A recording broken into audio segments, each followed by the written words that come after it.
کیوں یوتھ کو استعمال کر رہا ہے؟ کیوں یوتھ کو ڈنڈے کھانے کے لیے بلا لیتا ہے؟ بھئی کارکن ادھر آ جائیں، کارکن ادھر پہنچ جائیں.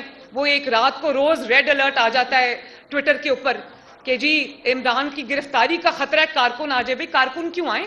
عمران دے نا گرفتاری اگر ہمت ہے تو.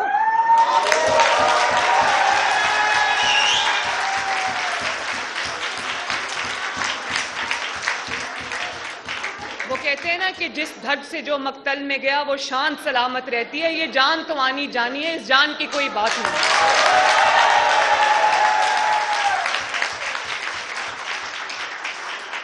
اور یہ سمجھتی ہوں کہ مریم کو کھلی آزادی ہے، مجھے آزادی نہیں. تو بھئی تمہیں کس نے کہا ہے بیڈ کے نیچے چھپ جاؤ؟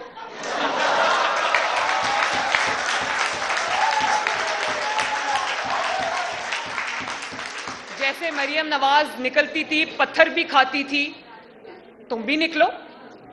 اور مجھے اس بات کی تکلیف ہے بچوں، مجھے وہ جو ذل شاہ شہید ہوا ہے مجھے اس بات کی تکلیف ہے. میرے لیے جتنا میرا بیٹا جنید، میری بچے امپورٹنٹ ہیں، اس سے زیادہ امپورٹنٹ میرے لیے یہ قوم کے بچے ہیں.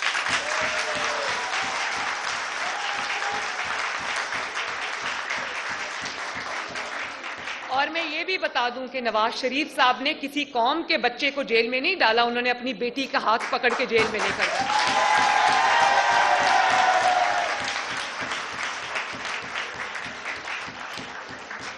اور قوم کو یہ سبق دیا کہ تم اگر قوم کے کانسٹیٹیوشن کے ساتھ، آئین کے ساتھ کھیلو گے، قوم سے غداری کرو گے، سازشیں کر کے حکومت گراؤ گے، تو یہ ہم ہونے نہیں دیں گے. لیکن اس کے لیے جو قربانی دینی پڑی وہ نواز شریف اور اس کی بیٹی دیں گے.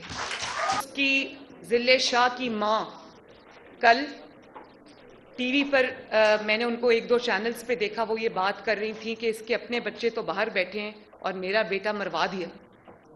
اور وہ میرا بیٹا جو ہر روز اس کی حفاظت کے لیے باہر بیٹھا ہوتا تھا. مجھے یہ بتاؤ کہ میں اس کو لیڈر کہوں یا گیدڑ کہوں جس نے اپنی حفاظت کے لیے لوگوں کی بیٹیاں رکھی ہوں، لوگوں کے بیٹے رکھے ہوں.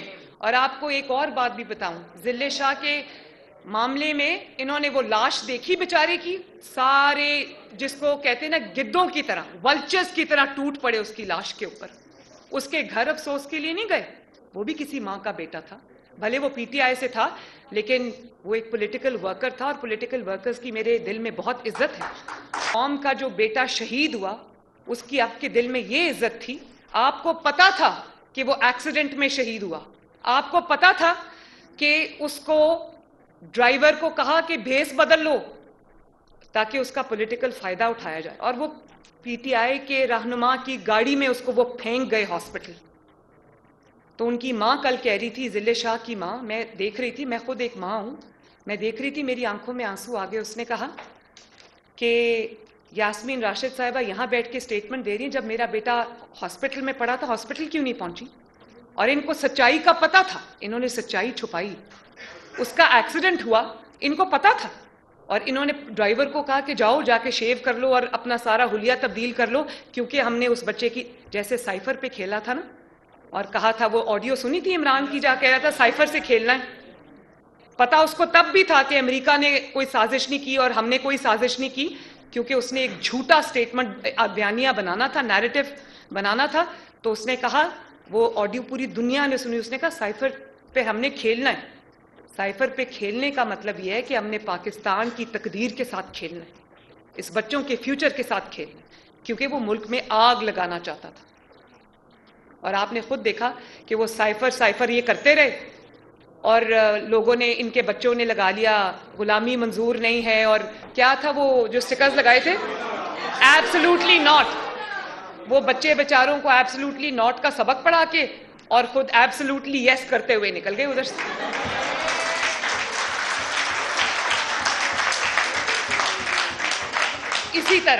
اسی طرح انہوں نے ذل شاہ کی موت سے کھیلا ہے، اور اب چپ ہیں سب.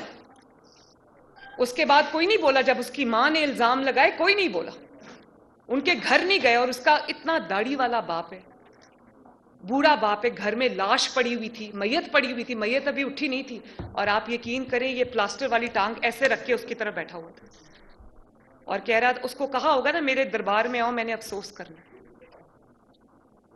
تو کیا مجھے ہم لوگوں کو یہ سمجھ نہیں آتی کہ یہ ملک، یہ یقین مانو میں کبھی بھی کانسپریسی تھیوریز پہ یقین نہیں رکھتی، لیکن اب مجھے 100% یقین ہے کہ اس کو لانچ کیا گیا پاکستان کو خراب کرنے کے لیے۔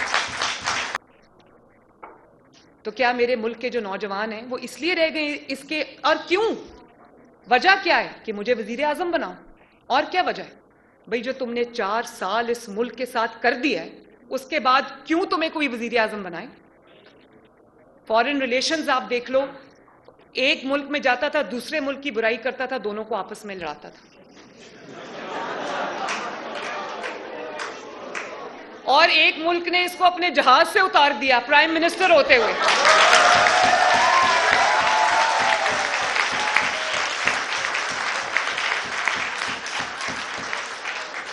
اور ٹویٹ کل کیا کر رہا تھا، کوئی چائنیز کسی کو کوٹ کر کے آرٹیکل کو ٹویٹ کر رہا تھا کہ میں نے صلح کرائی تھی ایران میں اور سعودی عربیہ میں، تو اس لیے یہ ہوا ہے۔ اندازہ کرو آپ لوگ، جو اپنے آپ کو عالم اسلام کا لیڈر کہتا تھا، سعودی عرب کی اور اس کی ایران کی صلح کرا رہا تھا، آج گھر سے نہیں نکل رہا، پلاسٹر لگا کے بیٹھا ہوا۔ تو اکانومی میں دیکھ لو، آئی ایم ایف کے حوالے اب ہاسٹیج ہے یہ ملک آئی ایم ایف کے ہاتھوں۔ اگر آج ہم سب مل کے بھی آئی ایم ایف سے جان چھڑانا چاہیں نا آپ کی، پاکستان کی قوم کی، ہم ابھی نہیں کر سکتے۔